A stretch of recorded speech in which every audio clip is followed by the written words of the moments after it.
दासी नहीं हूं, मूर्ख दुर्योधन।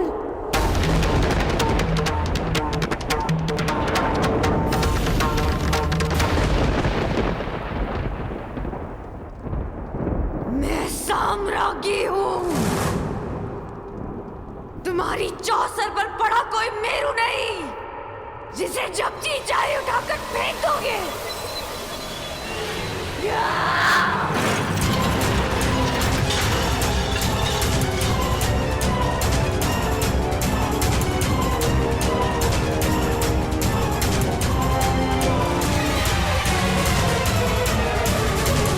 हस्तिनापुर की राज्यसभा में ये किस प्रकार का व्यवहार हो रहा है महाराज?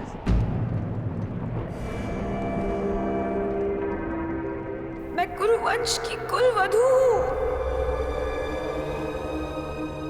आपके अनुज की पुत्रवधू हूं, कुरु राष्ट्र की प्रतिष्ठा हूं। हस्तिनापुर की लक्ष्मी बनकर मैंने इस नगर में प्रवेश किया था महाराज, और आज मुझे यहाँ इस प्रकार इस सभा में लाया जा रहा है। क्यों महाराज? क्या ये भी कुरुवंश की कोई रीति है?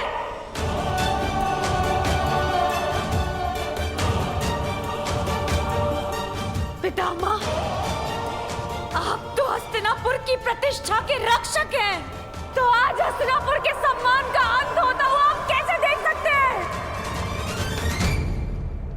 आप तो स्वयं माता गंगा के पुत्र हैं पितामह, वो तो पतित पावनी है। फिर आपके सामने ये पाप होता हुआ आप कैसे देख सकते हैं पितामह?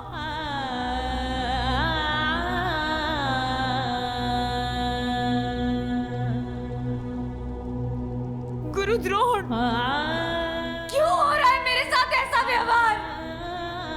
क्या अस्त्र शस्त्र का ज्ञान देते समय लज्जा की शिक्षा देना भूल गए थे आप अपने शिष्यों को?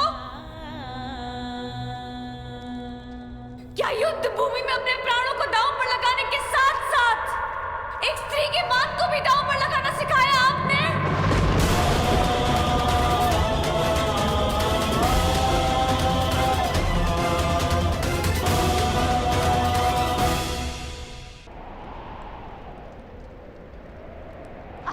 नीति के महान ज्ञाता है काका श्री विदुर, तो इस समय आपकी नीति शांत क्यों है? महाराज से तो विधाता ने देखने की क्षमता छीन ली, परंतु अनीति का विरोध करने का साहस आपसे किसने छीन लिया?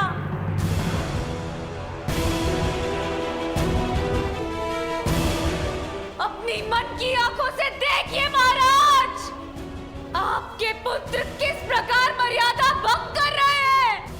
आप मौन कैसे बैठ सकते हैं? एक दासी को सदा अपने स्वामी के आदेश का पालन करना चाहिए पांचाली, और तुम इस समय पुत्र दुर्योधन की दासी हो।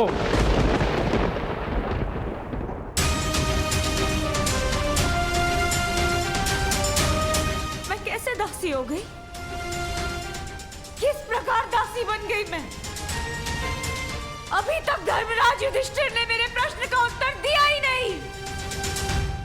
जब वो द्यूत में स्वयं को हार चुके थे, तो उन्हें मुझे हारने का अधिकार किसने दिया? कहते हैं कुरु ध्वज के नीचे धर्म सांस लेता है, तो उसी ध्वज को थामने वालों से मैं ये पूछना चाहती हूँ कि क्या यही धर्म है कि जुए में हारा हुआ जुआरी अपनी पत्नी को भी हार जाए? क्या यही धर्म है?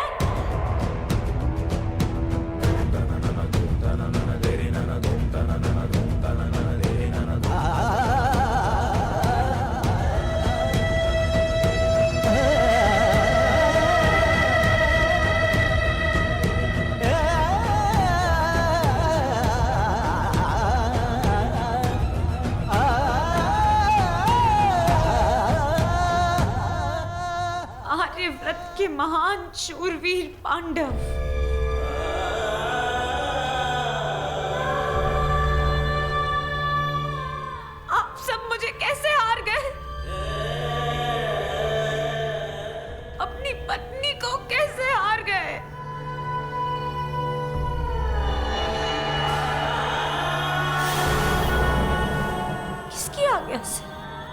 अनुमति से, किस अधिकार से?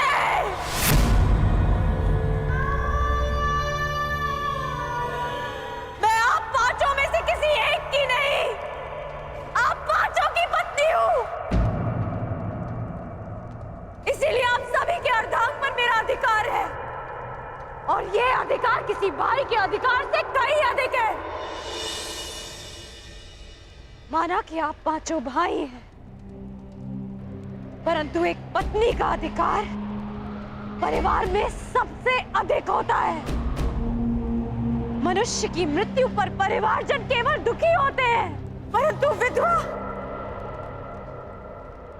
विधवा केवल उसकी पत्नी होती है। पत्नी केवल परिवारजन नहीं, परिवार को आगे बढ़ाने वाली जननी है।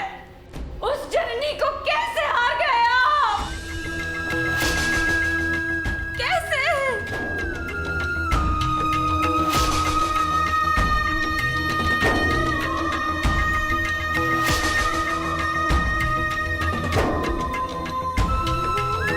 क्या धर्मराज युधिष्ठिर ने आप चारों अनुजों से मुझे दांव पर लगाने की अनुमति ली थी?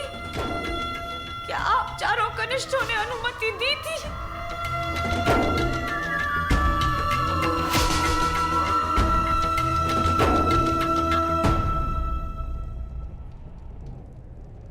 यदि नहीं तो फिर कैसे?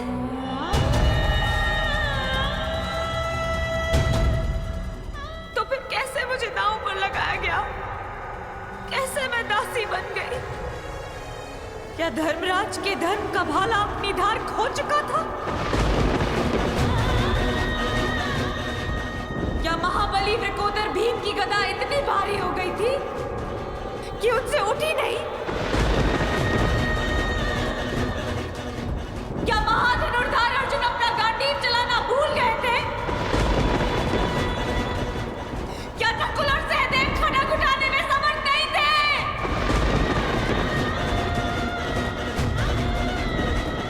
फिर कैसे मेरा अपमान हो जाने दिया आप सबने? इस सभा में उपस्थित प्रत्येक मनुष्य से मेरा प्रश्न करने का अधिकार है, परंतु मैं केवल आप सबसे यह प्रश्न करना चाहती हूँ कि जिसके साथ अग्नि को साक्षी मानकर सप्तपदी लिए, क्या उस स्त्री को एक वस्तु समझ लिया आप सबने?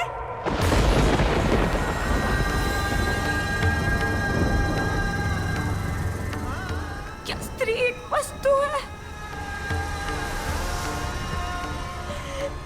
कि जब जी चाहा दांव पर लगाया और जीत लिया? क्या स्त्री का मान एक खिलौना है कि जब मन चाहा सजा कर रख दिया और जब मन चाहा पांव तले कुचल दिया? क्या स्त्री का घर पुरुषों की इच्छा पर चलने वाला दास है? क्या स्वयं को श्रेष्ठ सिद्ध करने के लिए धर्म पुरुषों को एक स्त्री का अपमान करने की आज्ञा देता है?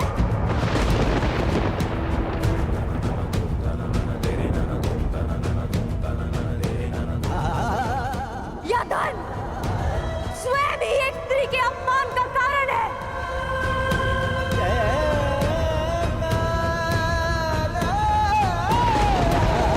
पांचों ने भले ही अपने आप को दास स्वीकार कर लिया, परंतु याज्ञसेनी द्रौपदी अभी भी स्वयं को स्वतंत्र मानती है, और इस संसार की कोई भी शक्ति उसे दासी सिद्ध नहीं कर सकती।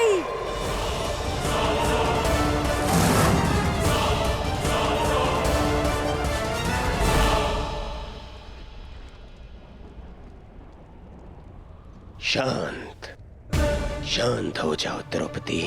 सम्मान का प्रश्न तो पुरुषों से पूछा जाता है।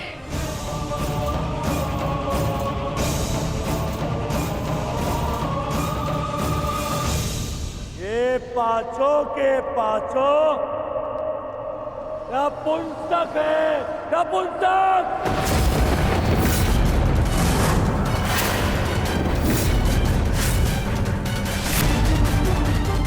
कैसे नपुंसकों को अपना पति बना लिया है।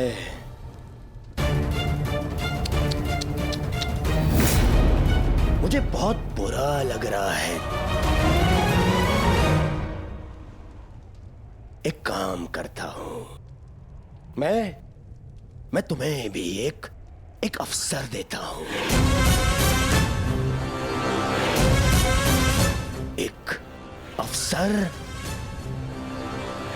अपना सम्मान बचाने का।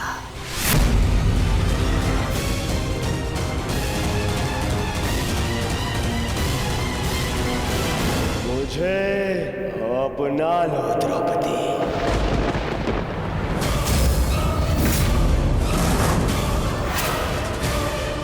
मुझसे संबंध बनाओ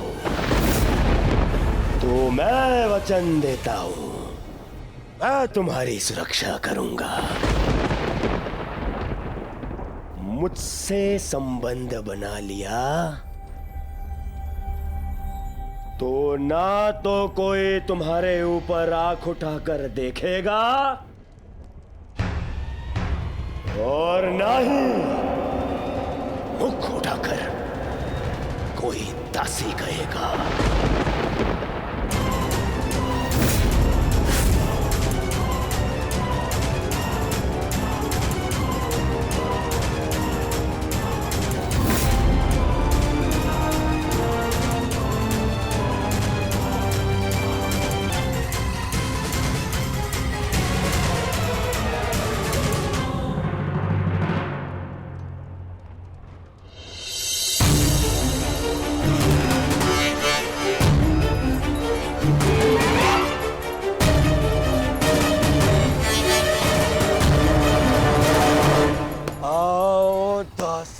द्रौपदी, आकर मेरी जंगा में बैठो। आओ!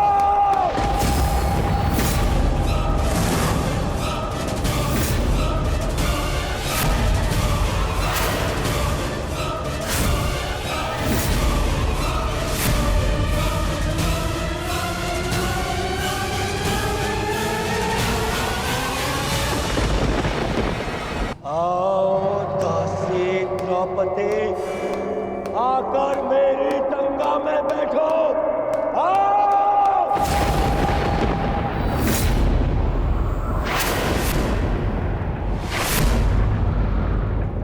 दुर्योधन!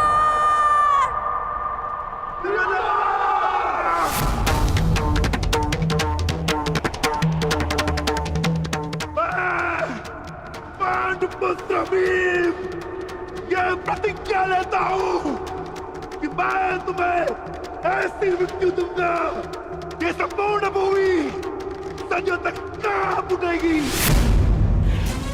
मैं तुम्हारी यही जंगल तोड़कर तुम्हारा प्राण ले लूंगा दुर्योधन। ये मेरा प्राण है, ये मेरा प्राण है, ये मेरा प्राण है।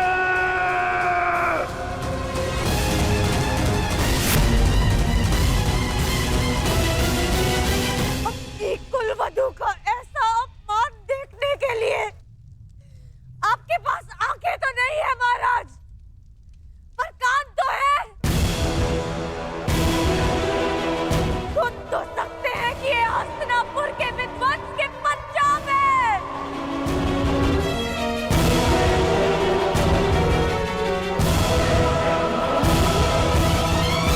इस समय मैं कुछ नहीं कर सकता पांचाली।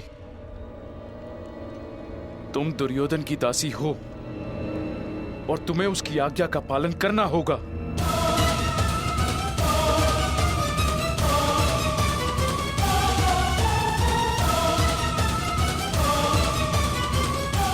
आओ दासी द्रौपदी,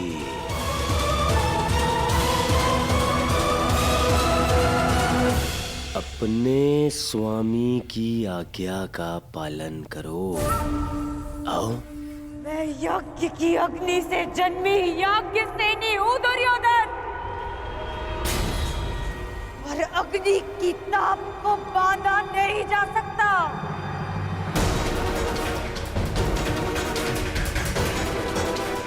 मैं दासी नहीं हूँ, मैं स्वतंत्र हूँ और मैं अभी इसी क्षण इस राजसभा का तिरस्कार करती हूँ।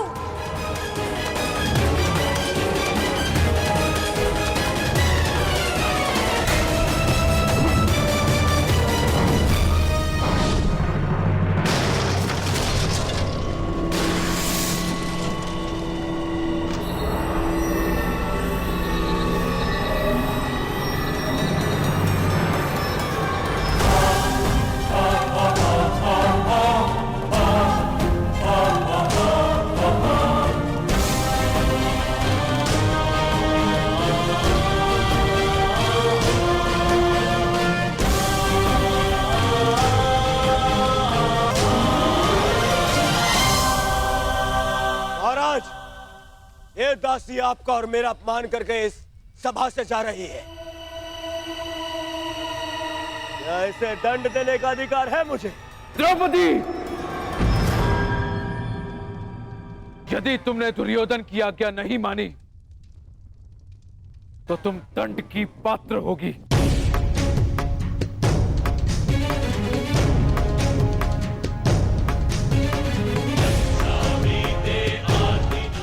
मुझ पे यज्ञ की अग्नि का अधिकार, अब भी मुझ पर मेरे पिता का अधिकार है। पांडव भले ही अपनी पत्नी को हार गए हो, परंतु द्रौपदी अब भी स्वतंत्र है।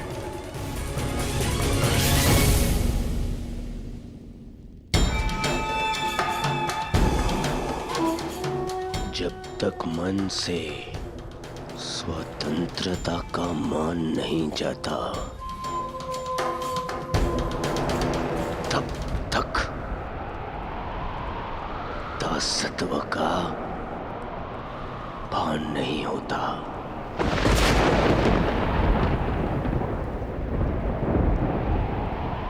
तो फिर छीन लो आन इसका।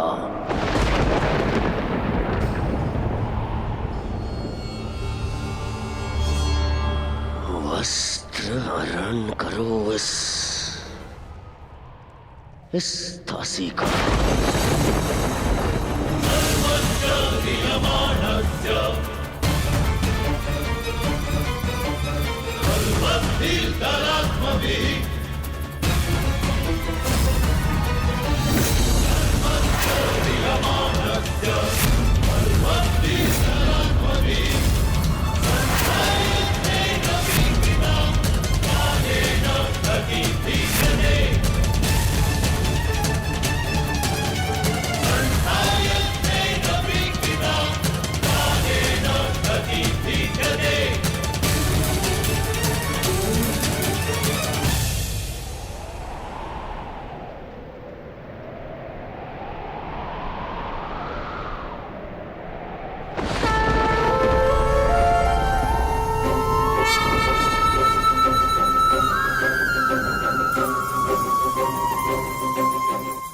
असंभव!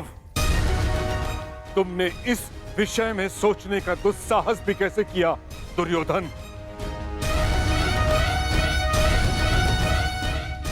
जब मनुष्य पर नाश चाहता है, पहले उसका विवेक हार जाता है दुर्योधन। अपने विनाश को आमंत्रण मत दो।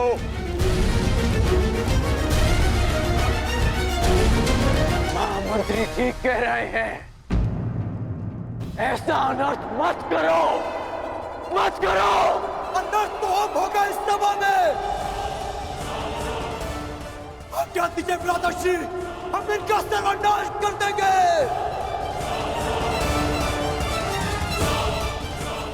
हाँ देश, गुरुकुल में हुए इस पाप का कलंक मैं अभी यही कौरवों के रक्त से धोऊंगा।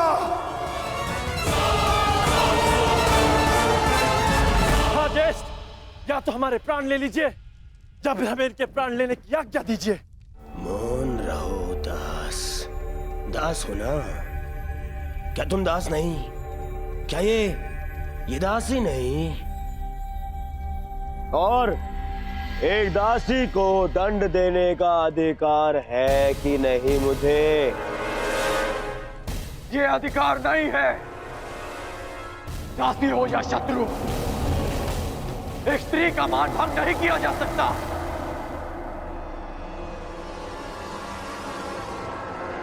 और वो एक कुलवधू है।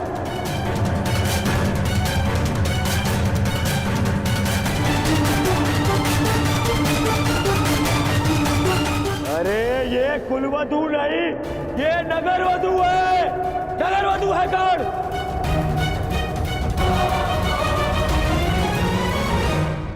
तुम बताओ कर्ण, जो हर 2 महीने में अपना पति बदले, वो कौन है?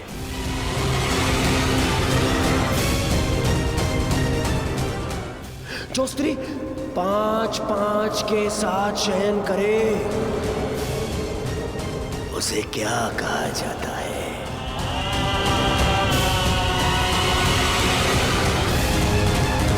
बताओ कर्ण।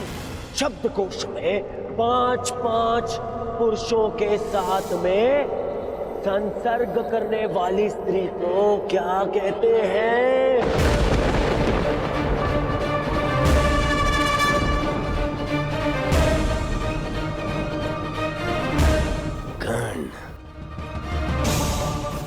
तुम्हें अपने गुरु परशुराम की सौगंध,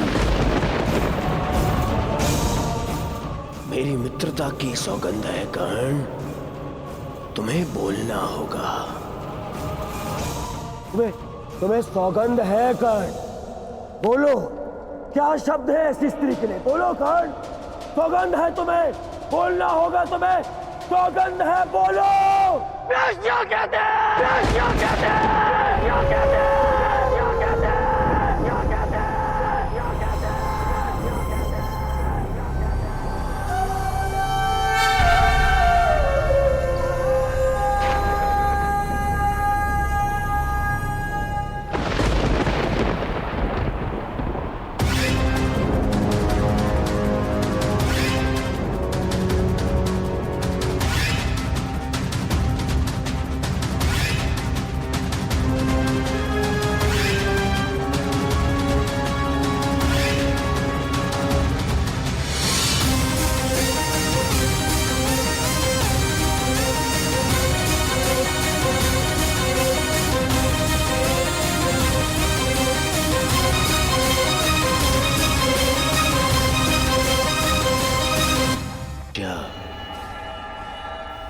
अकेले में वस्त्र उतारे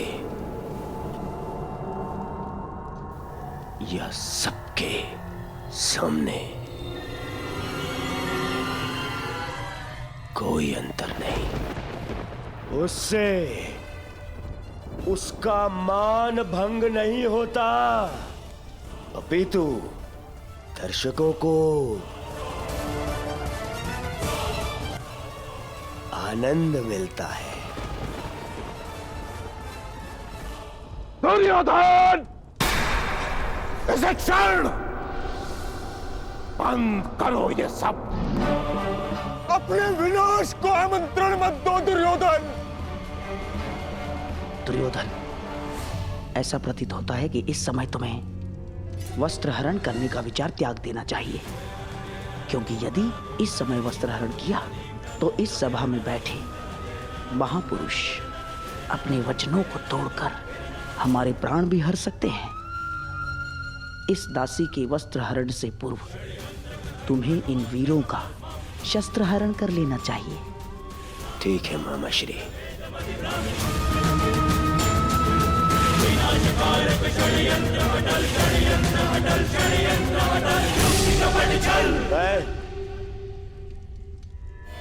मैं इस दासी को क्षमा करने के लिए तैयार हूं,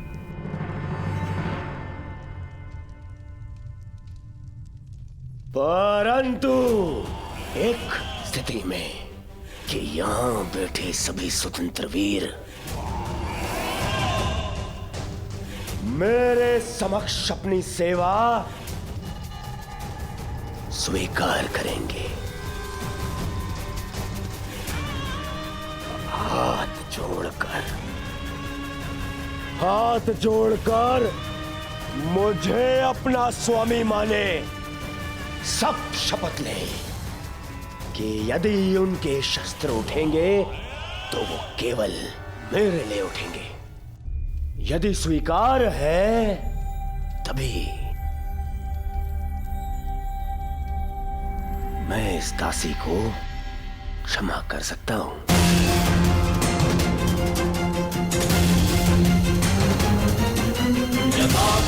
मुझे स्वीकार है कि हमारे शस्त्र केवल तुम्हारे लिए ही उठेंगे। हम शपथ लेते हैं, हम तुम्हारा पक्ष और सेवा कभी नहीं छोड़ेंगे। बधाई हो। दासी द्रौपदी को मेरे होने वाले सम्राट दुर्योधन ने क्षमा कर दिया, परंतु केवल एक अपराध के लिए। दुर्योधन, अगले अपराध पर तुम इसके साथ कुछ भी कर सकते हो, कोई कुछ नहीं कह पाएगा। दासी द्रौपदी को और एक अपराध के लिए उकसाओ दुर्योधन, उकसाओ, ताकि मेरी प्रतिज्ञा और तुम्हारा प्रतिशोध दोनों पूर्ण हो जाए, हैं? अधर्म ने धर्म के पथ पर चलने के सभी अवसर ठुकरा दी और धर्म का ध्वज थामने वाले मुख बैठे। सृष्टि को अधर्मियों के पाप ने इतनी हानि नहीं पहुंचाई जितना धर्मियों के मौन ने। ये मौन सब कुछ विध्वंस कर देगा। हस्तिनापुर का रथ अपने पतन के मार्ग पर बढ़ चुका है। जा दासी, तुझे क्षमा किया, परंतु तुझे मेरी सेवा में प्रस्तुत रहना होगा। सम्राट हूं मैं, हाँ? नपुंसक दासपतियों से जी भर जाए तो चले आना मेरे पास। ये तुम्हारे सर पे तुम्हारा मुकुट नहीं, तुम्हारा काल नाच रहा है।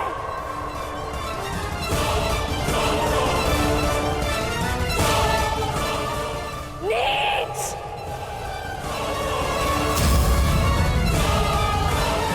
बस बहुत हो गया। एक बार क्षमा करने के पश्चात भी इस दासी ने वो दंडता दिखाई है। अब मैं इसे क्षमा नहीं कर सकता।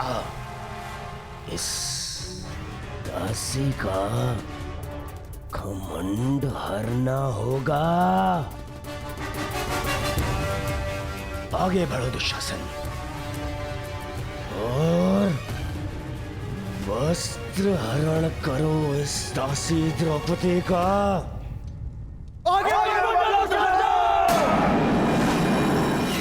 सर्वनाश हो जाएगा। हमारे दिए वचन का अनुचित लाभ मत उठाओ दुर्योधन। कौन रहिए आप सब?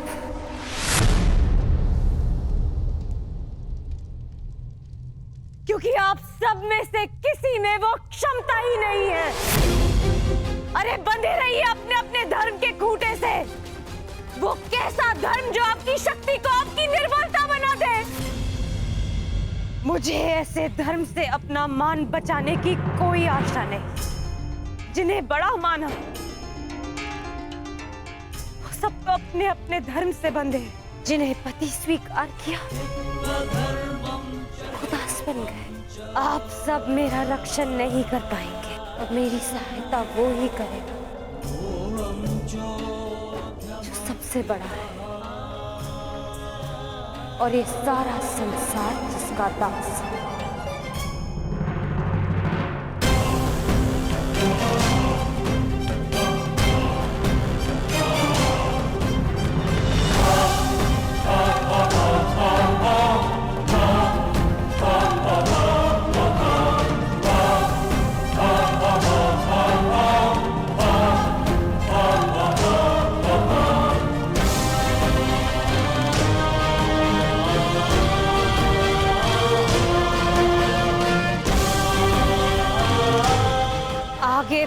दुशासन, आज परीक्षा तुम्हारे बाहुबल की नहीं,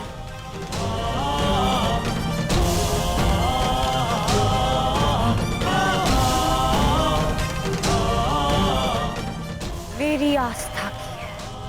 और मुझे विश्वास है कि आज सभा में बैठे सभी नग्नों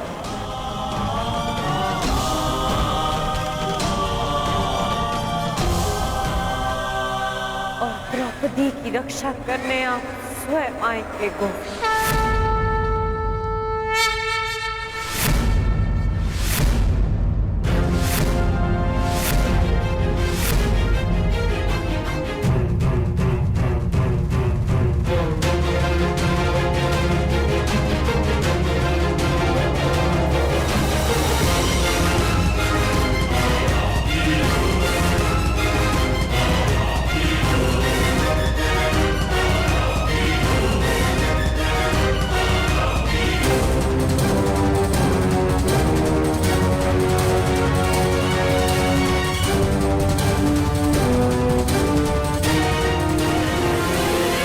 गोविंद,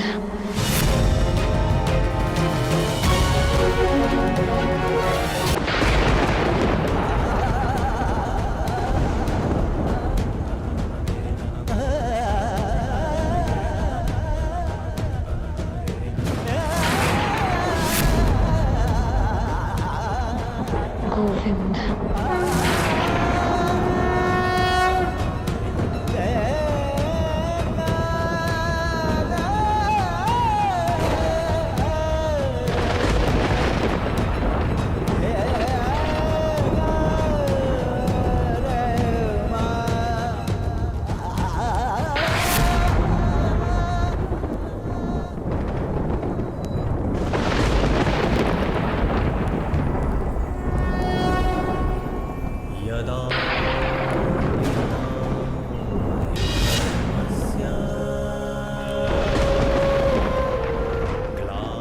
इस चीर के हर धागे का ऋण 100 गुना करके चुकाएगा तुम्हारा ये सखा। अभ्युत्थानम् अधर्मस्य तदात्मानं सृजाम्यहम्।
नारायण साधुना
अनुज,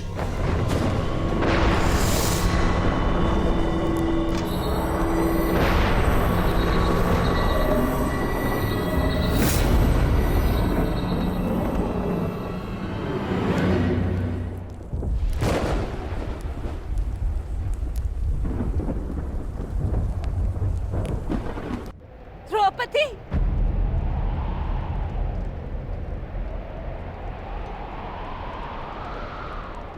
पुत्री द्रौपदी,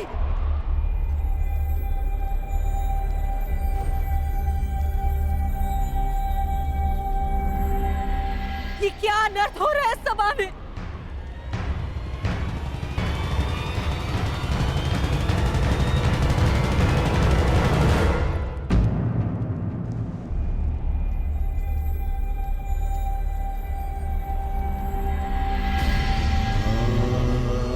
मेरे निकट मत आइएगा माताश्री।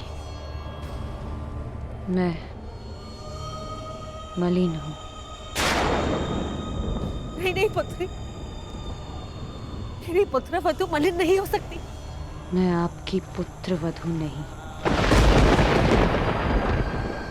ना ही कुरुवंश की कुलवधु।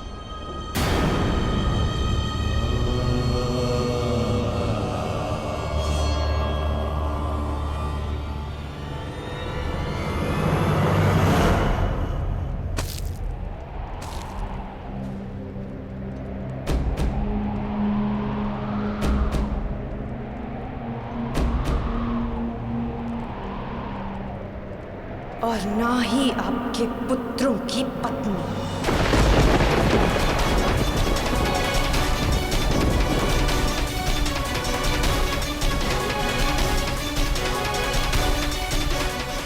मैं एक जीता जागता शव हूं, शव। इस संसार की स्त्रियों की लुटी हुई मर्यादा का मैं कुंड हूं, इस सृष्टि की सभी स्त्रियों के आंसुओं का। आज मैं अग्नि नहीं, आज मैं अग्नि सुता नहीं, स्वयं अग्नि हूं। इस मूक मौन सभा के शमशान में जलते हुए नारी के मान के चिता की अग्नि हूं मैं,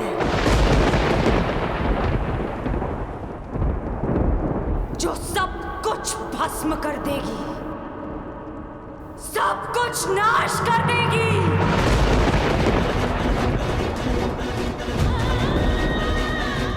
मैं जीव नहीं, साक्षात मृत्यु हूं, केवल मृत्यु। इस सभा में उपस्थित प्रत्येक अधर्मी की केवल मृत्यु।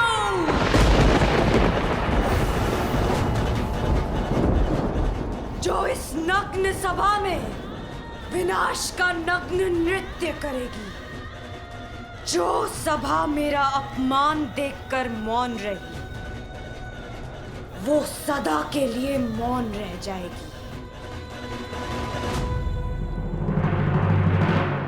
मुझसे हरण किए गए वस्त्र इस सभा में सभी के शव वस्त्र बनेंगे। जिसने मेरे अपमान पर अट्टहास किया उन सबकी मृत्यु पर ऐसा विलाप होगा कि संसार युगों तक स्मरण रखेगा।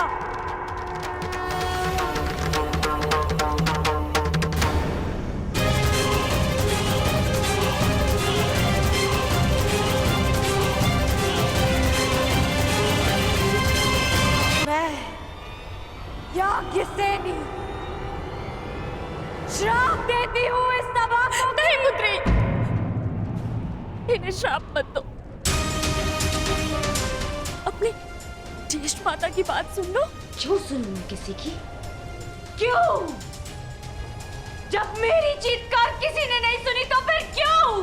क्षमा कर दो पुत्री। मेरा श्राप ही क्षमा है महारानी। क्योंकि यदि दंड दिया तो इसी जीवन के प्रत्येक क्षण में नर्क का अनुभव होगा इन्हें।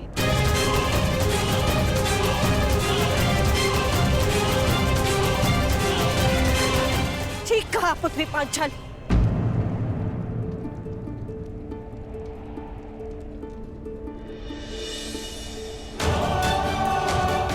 इन सबको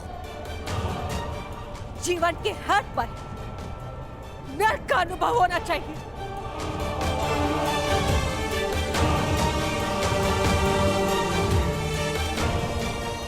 हस्तिनापुर के रक्षकों के मध्य, हस्तिनापुर के आचार्यों के रहते, संसार के सबसे बड़ी नीतिवानों के मध्य यह नर्क कैसे हुआ?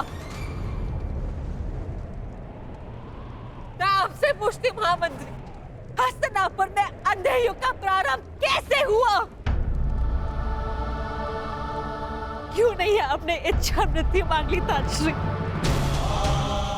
और आपने क्यों नहीं अपने ही वाणों से अपने हृदय को भेद लिया द्रोणाचार्य?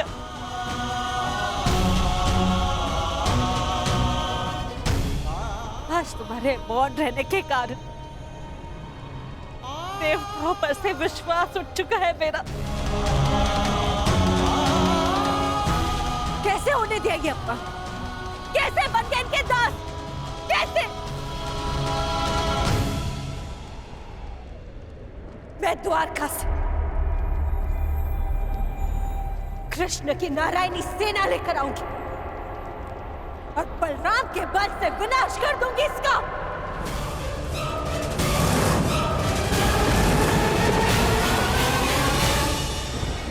सुन रहे हैं आप महाराज? सुनाई तो दे रही है ना आपको? हस्तिनापुर की ओर बढ़ रहे इस विनाश के पश्चात अपने आंखों पर पट्टी बांधते समय मैंने ये नहीं सोचा था कि एक दिन ऐसा भी आएगा आप अपने मन की आंखों पर पट्टी बांध लेंगे। अगर थोड़ी सी भी लज्जा शेष है आप में तो कुछ कीजिए, इस ज्वालामुखी को फटने से रोक लीजिए महाराज। आज निश्चित रूप से ही हस्तिनापुर लज्जित हुआ है।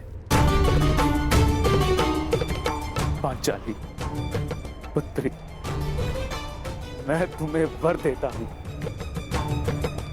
तुम जो चाहोगी वैसा ही होगा। क्या चाहती हो पुत्री? मांगो, मेरा वचन है तुम्हें। एक स्त्री के लिए उसका मान सबसे बड़ा होता है और इस सभा में पहले उससे उसका सब कुछ छीन लिया और अब ये प्रस्ताव रख रहे हैं कि जो वर मांगोगी मांग लो। अब मैं मांगूंगी नहीं, दूंगी, श्राप दूंगी। मैं याज्ञसेनी इस कुरुकुल को श्राप देती हूँ कि क्षमा करो, मेरे मूर्ख पुत्रों को श्राप देकर उनका त्राण मत करो।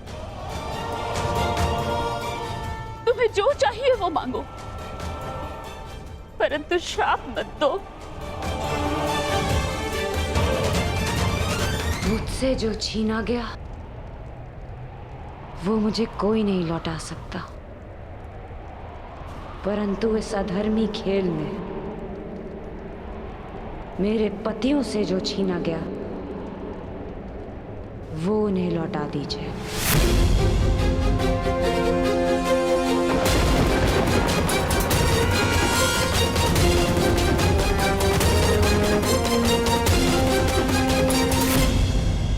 अपनी खेल में उनसे उनका बल छीना गया, शस्त्र छीने गए, उनका राज्य छीना गया। उन्हें उनका बल, उनका मान, उनके शस्त्र और उनका हारा हुआ राज्य लौटा दीजिए।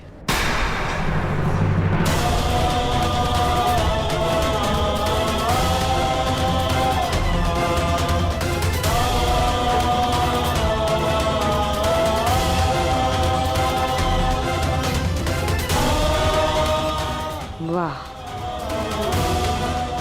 अब भी मौन है सब। और आप कह रहे थे दिया, जो तुमने मांगा दिया।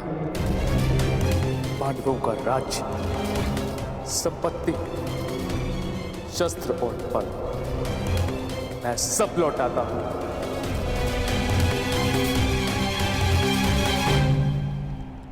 नहीं पिताश्री, मेरी जीती हुई संपत्ति को लौटाने का अधिकार आपको नहीं है पिताश्री। मैंने इस युद्ध में जो भी जीता है वो अपने बल पर जीता है, अपने।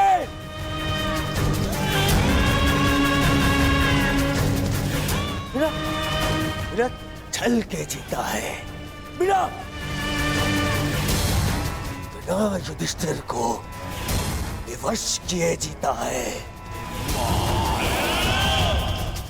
बिना धर्म किए जीता है। फिर क्यों मैं इसे लौटा दूं? क्यों? आप बताइए महामंत्री, पितामह आप बताइए, आप सब बताइए, क्या इस युद्ध में कोई भी अधर्म हुआ है? कोई भी?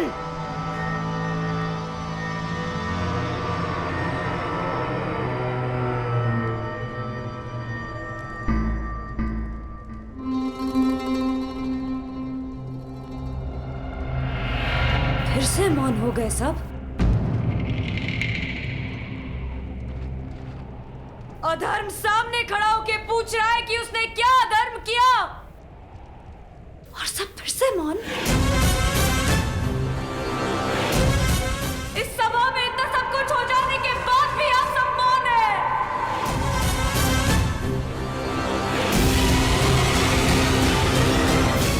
रहिए मौन सब, रहिए मौन। परंतु इस अधर्मी दुर्योधन को उसके कुकर्मों का दंड अवश्य मिलेगा, और उससे पहले इस सभा में उपस्थित वो हर व्यक्ति जिसने मौन रहकर ये अधर्म होते हुए देखा, उन्हें उनके मौन रहने का दंड मिलेगा।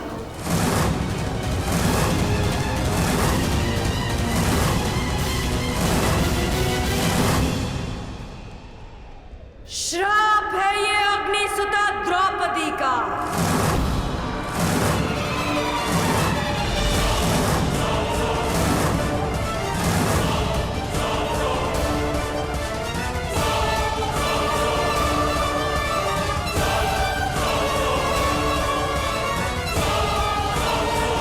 उपस्थित वो हर व्यक्ति जिसने मौन रहकर ये अधर्म होते हुए देखा, उन्हें उनके मौन रहने का दंड मिलेगा।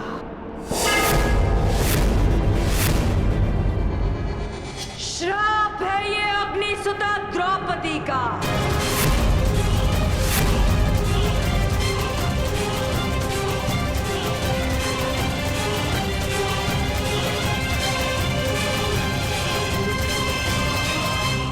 पांचाली। वहीं रुक जाइए महान पांडु पुत्रों। मैंने आपको क्षमा नहीं किया। अब आप सबका मुझ पर कोई अधिकार नहीं। वो अधिकार आप पहले ही हार चुके हैं और उसका प्रतीक है ये खुले हुए केश, जिन पर अब कभी चूड़ामणि नहीं सजेगी।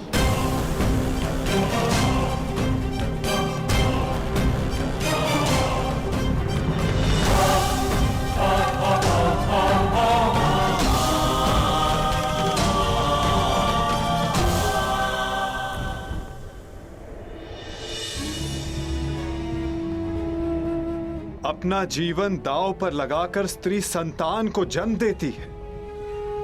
पुत्र के जन्म में अपना नया जीवन खोजती है। पीड़ा के उन पलों में भी उसकी आंखों में दुख के अश्रु नहीं होते। मुख पर प्रसन्नता, मन में संतोष होता है। और बदले में हम पुरुष उसे क्या देते हैं? पुरुष के किए गए हर कार्य का दंड अंततः स्त्री को भुगतना पड़ता है। क्यों?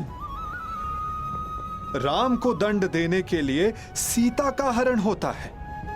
सीता को ही अग्नि परीक्षा क्यों देनी होती है? युद्ध पुरुष करता है और पराजित स्त्री होती है।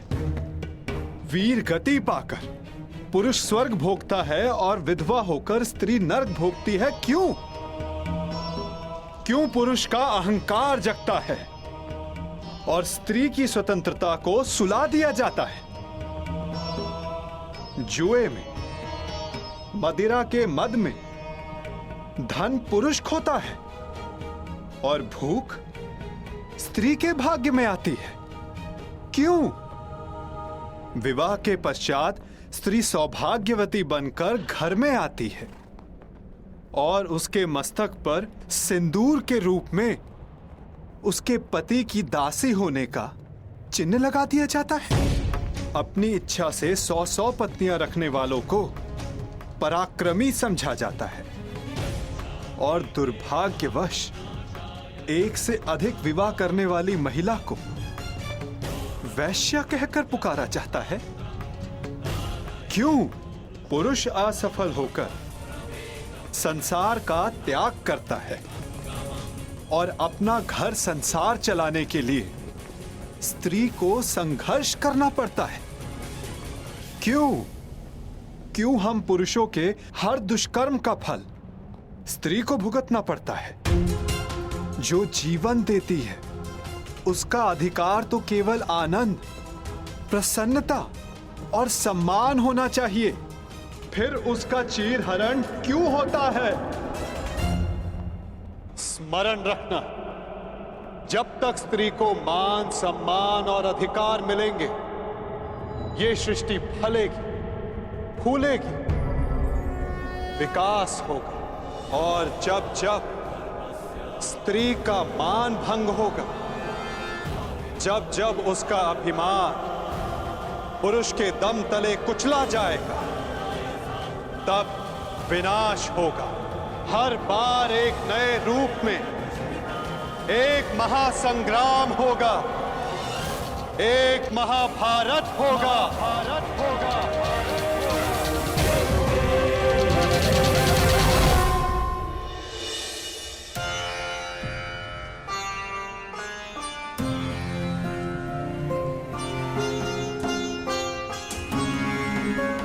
महाराज, आज संसार की सबसे अधिक लज्जित, सबसे अधिक दुखदायी सभा संपन्न हुई।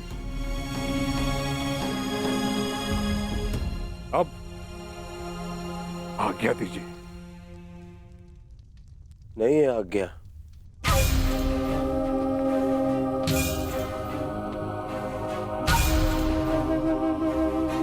अब क्या शेष है?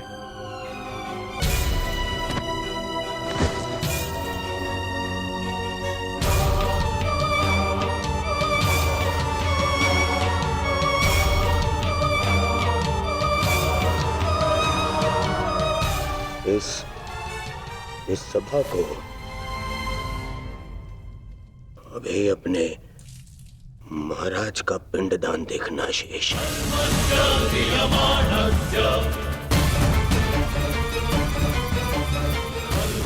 नारिकेलम समर्पयामि। ये क्या अनर्थ कर रहे हो दुर्योधन? अपने पिता का तर्पण कर रहे हो मेरे जीते जी? हाँ, आपका पिंडदान कर रहा हूं।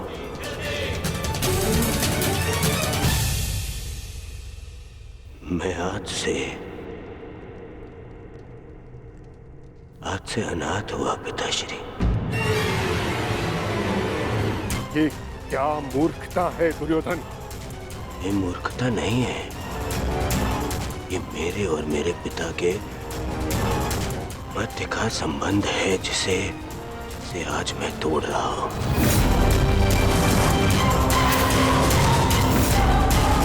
और आप इस संबंध से जुड़े हुए नहीं हैं, इसीलिए मौन रहिए पितामह। क्योंकि आज जो मेरे साथ हुआ उससे यही प्रतीत होता है कि मैं पिता विहीन हूं। एक पिता अपने संतान के लिए जीता है।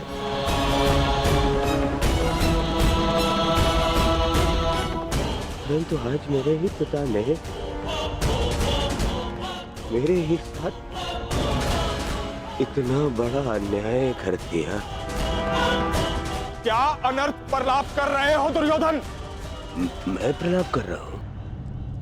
एक सम्राज्ञी को द्यूत में दासी बना लेने पर इस सभा में सभी ने बहुत बड़ा चढ़ाकर कहा। सब मेरे विरुद्ध हो गए, परंतु मुझसे बिना किसी कारण के एक श्राप के भय से मुझसे इंद्रप्रस्थ छीन लिया गया, मेरा साम्राज्य छीन लिया गया। और इस अन्याय के कारक